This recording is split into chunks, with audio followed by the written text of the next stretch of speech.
Today I'm going to show you what it's like to drive a first generation Lamborghini Gallardo.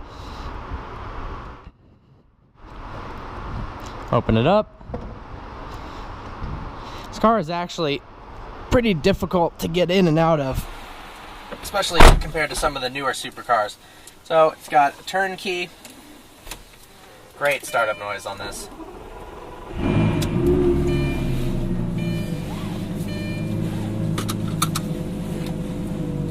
You'll notice I've got a passenger that's a girl. He's actually come equipped with one of those. Always drive it in sport mode. The reason being is the E-gear transmission likes to go through clutches like nobody's business. When you put it in sport mode, the clutch engages faster, so it puts less stress and wear on it. It's kind of contrary to what you would think. But if you put it in normal mode or automatic, it just slips the clutch way too much. I'm in neutral right now. You pull the right paddle to put it in first gear, and off we go. So because this is a 2004, you'll notice that one, I have a tape deck right here, and two, kind of a crappy layout in terms of the dashboard area. The steering wheel is extremely tight. It's looser on the LP560s and even looser still on the new generation Huracan. In terms of driving around town, well, this car is not very good at it. So I wanted to make a video a bit more based on around town driving, because there's plenty of information about how great this car is out on back roads and on highway stretches. One of the most noticeable things about the car in terms of driving around town is that in order to save clutch life, yet again, as you can see, this is a reoccurring issue, is you have to put the car in neutral when you come to a stop. So I'm coming up out here to the edge of this driveway, and when I come to a stop, you pull both paddles to put the car into neutral, and then I'll hit the brakes here. The reason is if you leave it in first gear, it puts unnecessary wear on the clutch. So then you pull the right paddle, and you're off again. You don't give it very much gas to start. If you give it too much gas, the car jerks pretty violently back and forth. Turning radius, terrible. I've never driven a cruise ship, but it's probably similar to that.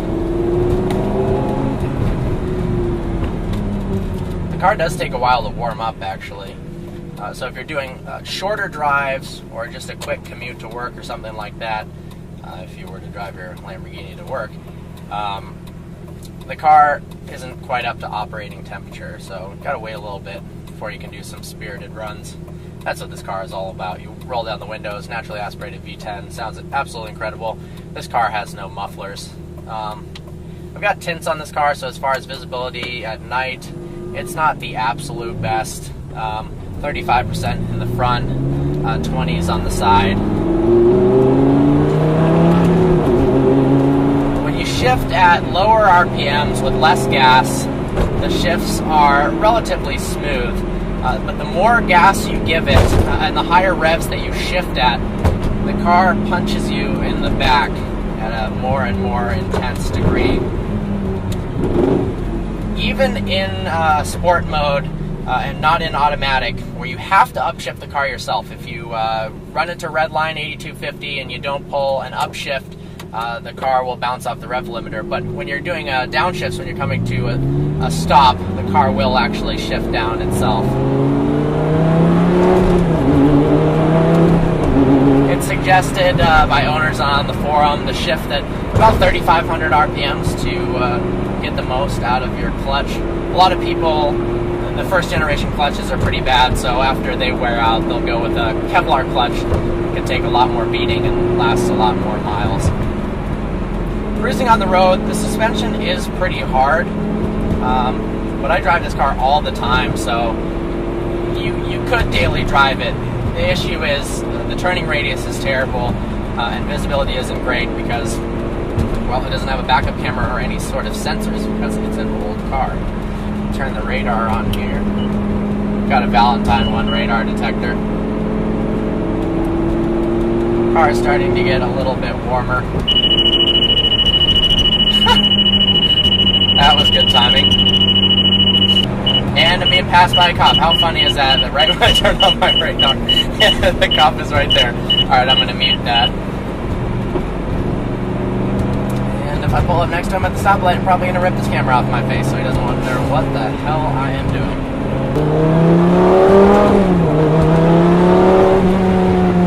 The first generation Gallardos have some of the best sounding V10s ever made. It actually sounds better than the 5.2 liter V10s in the LP560s because they made a change to the firing order in the model that came out in 2009. I'll roll down the window a bit. Now the gearing in this one, first gear is extremely tall, so I'm in first gear right now, 40 miles an hour, punch it.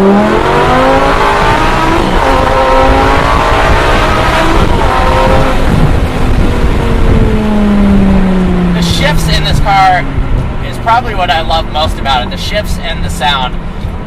When you shift at redline, it absolutely thrashes you back into your seat. It's some drama that's lost in the newer generation, the Huracan, which has a double clutch transmission. There's no denying that it's a better transmission. It shifts faster, 0 to 60 times are improved and all that, but in terms of excitement factor, there's something about being thrown back into your seat when the shifts happen. Just downshifts in this car.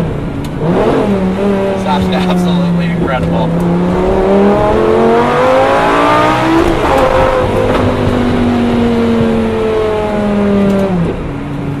Now, it's a little bit colder out, it's 37 degrees, and my tires, I'll be honest, are at the end of their life. What's impressive about this car is even 37 degrees with pretty much completely bald Pirelli P0s on it, it does still hook up at full throttle. If it gets a little colder in first gear, it can start sliding, but if you've got fresh meat on it, Michelin Pilot Super Sport, something like that, the car hooks at any RPM. And to me, it makes it a little more fun. It's more reliable acceleration. You know what you're going to get, and you don't have to worry about spinning the tires. Although there is something to be said about having a little bit more drama in that regard. On the Huracan, if you put it in Corsa mode, it does start to spin the tires at higher RPMs. When you drive this car, you would obviously expect it, but it does get a lot of attention. And it's good and bad. It makes my day when you know, a young kid runs up and says, "Mom, Dad, look at that, it's a Lamborghini," and points at the car and wants to take a picture of it. That's awesome. That's one of the best parts about owning this car.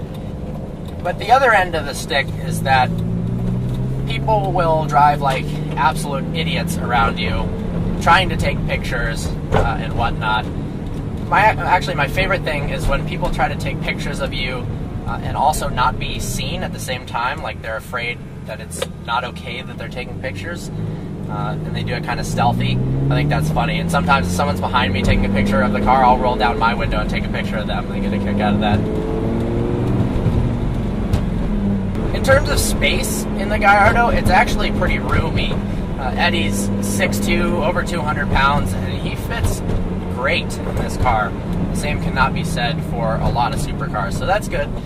If you're a taller, bigger individual, you can fit in the car. Obviously, you know, you're getting over 6'6", something like that. It might be a bit of a stretch. A lot of people wonder about attention from police, whether this car is a cop magnet. Now, I don't want to eat my words here and get a ticket 5 seconds after I say this, but it seems to me that in a car like this, cops tend to leave you alone, and if they're going to do anything, it's more to take pictures or give you a thumbs up. I've had some of my friends get pulled over in supercars. I've never been pulled over in this car. I've never gotten a ticket in any car ever. But I've had some friends get pulled over in supercars, and the cop just wanted to tell them, "Hey, slow down, but by the way, can I get a picture of your car?" So it doesn't mean necessarily if you get this car, you're going to be getting speeding tickets left and right. I mean, I will say that obviously it's very fast, so in terms of accelerating all the time, it's tempting to want to do that. In terms of attention from like guys versus girls on the road, a lot of people think that if you buy a Lamborghini, you'll get infinite attention from girls, and that's not really the case. It mostly gets attention from guys, pretty much only guys. If you drive by a group of girls, the most likely reaction is either, number one, they don't care at all, really don't care at all, they don't even notice the car, or you get somebody flipping you off. You get the occasional girl who thinks it's cool, but few and far between. it seems like. Guys, anything from holy crap, that's the coolest thing I've ever seen, to I hate you, go die. So kind of the whole gamut of reactions. Well, I hope you enjoyed this video. I just wanted to give a perspective of what it's like driving it more in the around town area, less of back roads, and doing it at nighttime to give even further perspective. Hope you enjoyed this type of video. Like always, please browse our channel and subscribe. Look forward to seeing you next video.